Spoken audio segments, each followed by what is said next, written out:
Assalamualaikum warahmatullahi wabarakatuh. Kita kembali lagi di pelajaran IPA bersama dengan Bu Ria. Nah, sebelum kita mulai pelajaran, yuk kita sama-sama membaca basmalah dan doa sebelum belajar. Bismillahirrahmanirrahim. Rabbi zidni ilma warzuqni fahma. Amin. Ya, yuk kita mulai sama-sama. Nah, pada hari ini Ibu akan menjelaskan masih tentang pesawat sederhana, ya. Nah, kemarin pada pertemuan sebelumnya kita sudah membahas tentang, masih ingat, tuas dan katrol. Nah, pada tuas kemarin kan sudah Ibu kasih tahu kalau ada titik tumpunya. Tuas itu ada titik tumpunya, lalu ada titik beban. Kalau titik beban berarti yang ada bendanya. Dan di sisi yang satunya itu ada titik kuasa. Lalu ada lengan beban. Lengan beban berarti dari titik tumpu ke bendanya atau ke bebannya. Itu namanya LB atau lengan beban. Sedangkan lengan kuasa itu dari titik tumpu ke titik kuasa. Nah, kemarin kita juga sudah membahas tentang bidang miring, di mana ada jarak bidang miringnya, lalu ada tinggi bidang miringnya, dan ada gayanya juga ada bendanya. Ya. Nah, pada hari ini Ibu akan membahas tentang katrol dan roda berporos. Yuk kita sama-sama lihat.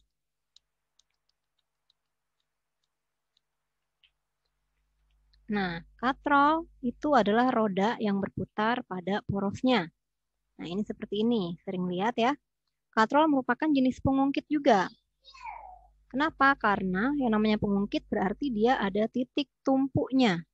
Titik tumpu berarti untuk yang menahan kuasa dan beban. Jadi ada titik tumpu, titik kuasa dan beban. Di mana itu? Di sini. Titik tumpu berarti ada di tengahnya sini nih. Dia untuk menahan beban dan untuk kuasanya atau tempat kita melakukan gaya. Nah, di sini titik tumpu, lalu ini adalah titik gaya, di mana kita harus melakukan gaya di sini. Lalu ini ada bendanya, ini namanya disebut dengan titik beban. Nah, katrol itu dibagi menjadi 3. Ada katrol tetap, katrol bebas, dan katrol majemuk. Nah, ketiga katrol ini semuanya ada rodanya dan ada talinya. Nah, tapi yang membedakan adalah masing-masing keuntungan mekanisnya itu berbeda. Yuk sekarang kita bahas satu persatu. Jenis katrol yang pertama yaitu katrol tetap. Nah, seperti ini gambarnya. Nah, katrol tetap itu merupakan katrol yang posisinya tidak berpindah saat digunakan. Jadi dia tetap di sini nih. Titik tumpunya tetap di sini. Dan katrol jenis ini biasanya dipasang pada tempat tertentu. Misalnya, ini biasanya kamu lihat di mana? Biasanya pada tiang bendera ya. Tiang bendera berarti titik tumpunya itu ada di paling atas agar bisa talinya itu ditarik oleh pengibar bendera. Dan juga biasanya ada pada sumur timba, di mana orang yang menarik talinya itu berarti di titik gayanya atau di titik kuasa, lalu embernya itu adalah titik beban. Nah, yang menahan keduanya itu adalah titik tumpu. Keuntungan mekanik pada katrol tetap itu adalah panjang lengan kuasa pasti sama dengan panjang lengan beban. Kita lihat lagi. Nah, di sini panjang lengan kuasa ini nih pasti sama dengan lengan beban. Ya. Jadi, karena sama, keuntungan mekanik pada katrol tetap itu pasti satu. Jadi, besar gaya kuasa pasti sama dengan gaya beban. Jadi misalnya di sini berat bendanya itu 20 Newton. Berarti F-nya juga 20 Newton. Jadi semakin kecil atau semakin besar bebannya, maka gayanya juga mengikuti. Ya. Jadi kalau misalnya gayanya semakin berat, maka gaya yang dikeluarkan juga sama beratnya. Misalnya ini 50 Newton, maka F-nya 50 Newton. Jadi sama aja W sama dengan F. Ya. Jadi sama-sama. W-nya 1, berarti F-nya juga 1. Pokoknya sama ya. Contohnya, ada beberapa soal tentang katrol tetap. Yuk kita sama-sama perhatikan. Katrol tetap yang ditarik dengan gaya 40 Newton. Nah, kalau gayanya 40 Newton, itu mampu menarik beban sebesar berapa Newton? Nah, jawabannya diketahui gaya itu F-nya 40 Newton. Yang ditanyakan mampu menarik beban sebesar berapa? Berarti yang ditanyakan beban. Beban itu simbolnya W. Ingetin ya, gaya F, beban W. Nah, seperti yang tadi gue bilang, karena pada katrol tetap, jumlah W itu pasti sama dengan jumlah F, atau jumlah beban pasti sama dengan jumlah gaya kuasa. Jadi beban yang diangkat itu sama gaya kuasanya, yaitu 40 Newton. Kenapa? Karena F-nya 40 Newton. Jadi W-nya sudah pasti 40 Newton. Nah, sampai sini paham ya? Kalau katrol tetap itu mudah. Pokoknya ikutin aja. Kalau F-nya berapa, maka W-nya juga sama. Nah, contoh soal nomor 2. Sebuah katrol tetap digunakan untuk menimba air. Bila setiap timba air beratnya 100 Newton, berapa kuasa yang dibutuhkan? Nah, ini sama aja sebenarnya. Cuman kalau mau pakai penyelesaian secara rumus, nah ini ada rumusnya juga sebenarnya. Kalau mau cara gampang ya udah nggak usah pakai rumus karena beratnya W-nya itu 100 Newton, sudah pasti F-nya juga 100 Newton. Cara penyelesaiannya bisa kita lihat. W per F sama dengan KM. KM itu keuntungan mekanik. Kan tadi sudah Ibu jelaskan, keuntungan mekanik katrol tetap adalah 1. Nah, jadi di sini kita bisa tinggal tulis aja W per F sama dengan KM. Kenapa W per F? Karena katrol tetap. Ya. W per F sama dengan KM. W-nya 100 per F, F-nya yang ditanyakan berarti belum dapat sama dengan KM-nya 1. Karena keuntungan mekanik katrol tetap jumlahnya 1. Ya sudah, tinggal dipindah ruas. Yang ditanya F, maka F sama dengan 100-nya pindah ke sini, 100 dikali 1. Berapa 100 dikali 1? Maka F sama dengan 100 Newton. Jadi kuasa yang dibutuhkan untuk menimba air adalah 100 Newton. Jadi gaya yang harus dikeluarkan orang untuk menimba air, yang berat timba airnya itu 100 Newton, ya gayanya sama 100 Newton juga. Udah paham ya sampai sini? Nah, sekarang katrol bebas. Katrol bebas itu beda sama katrol tetap. Walaupun sama-sama punya satu roda dan ada 2 tali, tapi bentuknya beda. Kamu lihat di sini, kalau katrol tetap itu ada di atas, tinggal ditarik ke bawah. Tapi kalau katrol bebas, itu bebannya ada di bawah titik tumpu. Jadi bukan di antara talinya ya. Nah, pada katrol bebas, kedudukan atau posisi katrol berubah dan tidak dipasang pada tempat tertentu. Jadi katrol jenis ini biasanya ditempatkan di atas tali yang kedudukannya dapat berubah. Jadi talinya itu bisa kita ditarik dari atas atau bisa ditarik dari bawah. Jadi nanti ada ujungnya itu yang lainnya ditarik, maka katrol akan bergerak. Nah, katrol jenis ini bisa digunakan pada alat-alat pengangkat peti kemas di pelabuhan. Kalau kamu pernah ke pelabuhan, pastikan barang-barang yang untuk dinaikkan ke dalam kapal itu pakai katrol bebas agar nggak harus dilempar-lempar, nggak harus dibawa-bawa ya.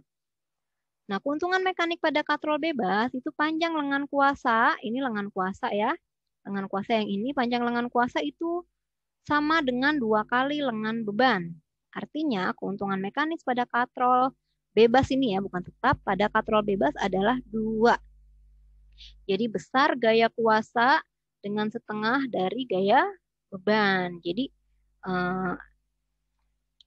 nah ya, F sama dengan setengah kali W. Nah, itu katrol bergerak. Contohnya, sebuah katrol bergerak digunakan untuk mengangkat beban. Jika gaya yang diperlukan untuk mengangkat beban tersebut 196 Newton, maka berapakah massa beban? Iya, jika gravitasinya 9,8 meter per sekon kuadrat. Nah, kita cari dulu diketahuinya. Yang diketahui apa nih?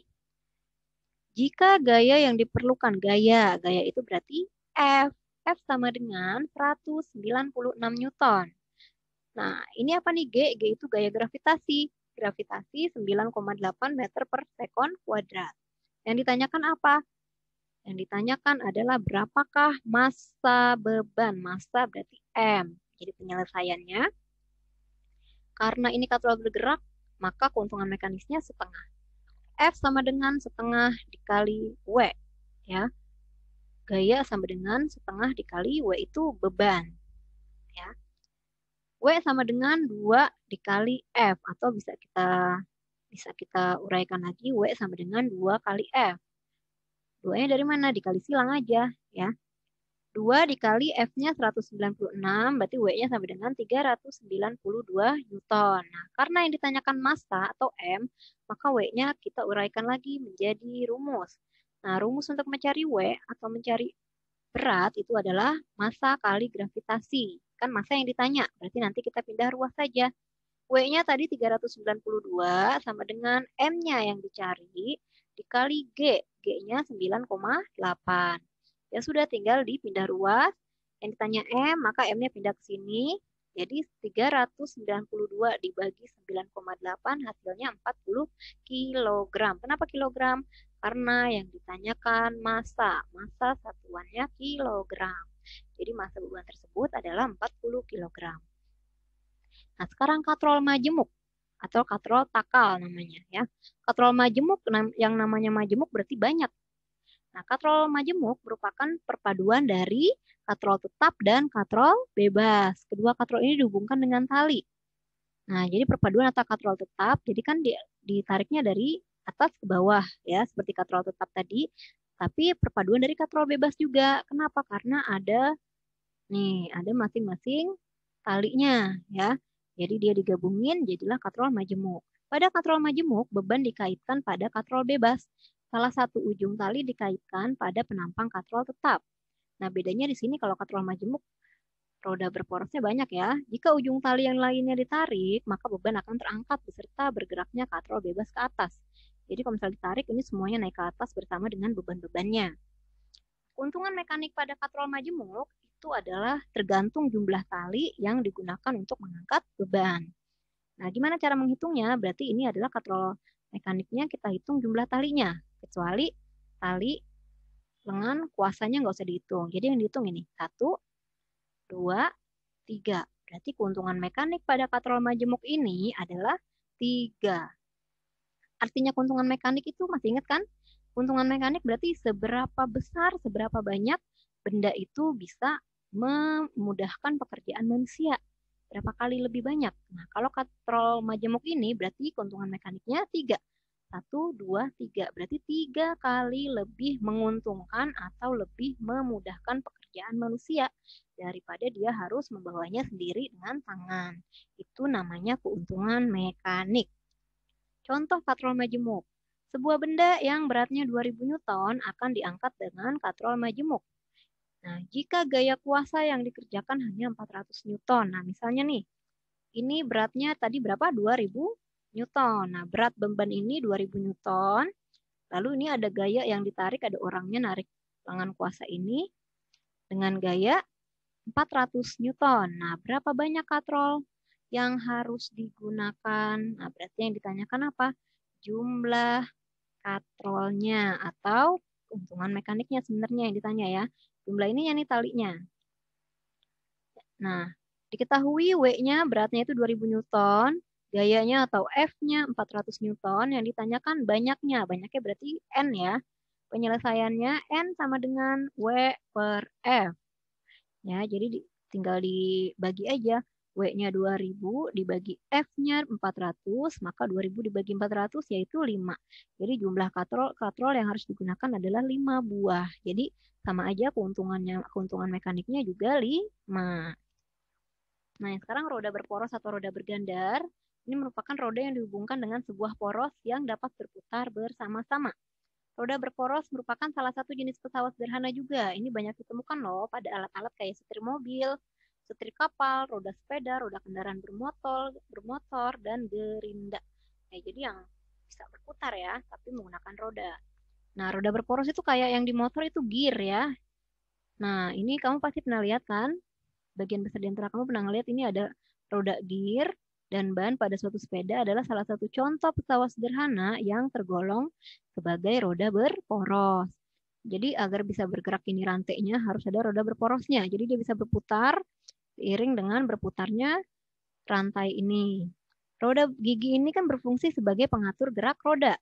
Supaya bisa bergerak kan rodanya. Bayangin kalau ini nggak ada ininya nih, cuman lurus saja nggak akan bisa bergerak. Motor atau sepedanya. Nah, ada prinsip kerja pesawat sederhana pada sistem gerak manusia. Nah, tubuh kamu sendiri itu pakai pesawat sederhana juga, ya. Pesawat sederhana juga dapat berlaku pada struktur otot dan rangka manusia, terutama pada otot dan rangka manusia kamu. Misalnya pada saat mengangkat barbel, terus pada saat kamu ngangkat apa nih, ngangkat ember, ngangkat apapun dari lengan atau dari kaki kamu, pada siku atau pada lutut, nah itu ada pesawat sederhananya, ya, terutama pada pengungkit, ya. Prinsipnya ini sama dengan prinsip tuas atau pengungkit.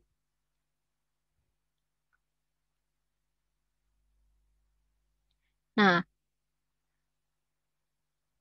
pada saat kamu mengangkat barbel, telapak tangan yang menggenggam barbel ini berperan sebagai beban, ya. Jadi ininya tuh beban. Nah, dari beban ke siku, nah siku itu berarti titik tumpu kamu. Titik tumpu berarti yang menahan beban dan untuk menahan kuasa. Nah, dari titik beban ke titik tumpu itu disebut dengan lengan beban. Ini titik tumpunya. Lalu dari titik tumpu ke sampai atas ini adalah lengan kuasa, ya. Jadi dia yang menggerakkan, lalu digerakkan oleh lengan beban yang ada bebannya. Jadi seperti ini kira-kira gambarnya kalau dari struktur dalam, ya. Ini bebannya, ini ada tulang hasta, ini berarti tulang hastanya itu adalah lengan beban. Ya, ini titik tumpunya. Nah, ini kuasanya, ini adalah lengan kuasa. Nah, contohnya pada kasus menengadahkan kepala. Ya, ini kalau kamu nongak, ya, menengadahkan berarti mendongak atau nongak, ya. P ini adalah titik tumpunya di sini. Nah, ini adalah beban kamu, bebannya berarti rahang bawah kamu. Dan leher kamu ini, leher belakang, itu disebut dengan titik kuasa. Ya, ini juga sama nih. Kalau kamu lagi jinjit atau jingkit, ya, jingke, nah itu juga berarti lagi bekerja prinsip tuas atau pengungkit. Nah, ini betis kamu ini berperan sebagai titik kuasa. Nah, ini pada telapak kaki itu adalah berperan sebagai titik beban kamu. Nah, titik ini nih di bawah jari-jari kaki kamu itu adalah titik tumpunya, ya. Nah, ini misalnya lagi main bulu tangkis. Nah, pada leher ini eh, sifatnya sebagai pengungkit jenis 1. Masih ingat kan? Kan tuas atau pengungkit ada 3 jenis, ya. Titik tumpu berada di antara kuasa atau beban. Jadi titik tumpunya itu leher, ya. Ini bebannya itu adalah dagu kamu atau leher, sekitar leher. Nah, di sini kepala belakang itu adalah titik kuasa. Jadi pengungkit ini 1 itu titik tumpunya di antara titik kuasa dan titik beban. Nah, tangan kamu yang sedang memegang raket itu menggunakan prinsip pengungkit jenis 3, di mana ini titik kuasanya di antara titik tumpu dan titik beban. Ya, bebannya itu berarti raket kamu, kan kamu bawa raket. Raket itu berarti beban. Nah, ini ketiak kamu itu berfungsi sebagai titik tumpu. Nah, ini adalah titik kuasanya di antara lengan kamu. Nah, saat kaki kamu berjingkit atau jinjit, nah ini yang berperan adalah sifatnya pengungkit jenis 2, di mana bebannya yang ada di tengah, di antara titik kuasa dan titik tumpu. Titik tumpunya itu adalah apa nih?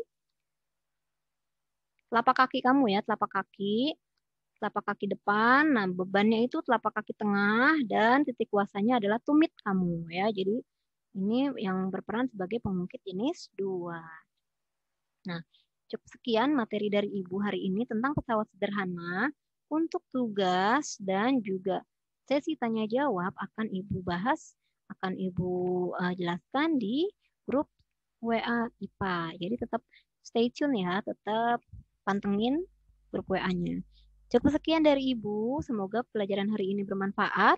Wassalamualaikum warahmatullahi wabarakatuh.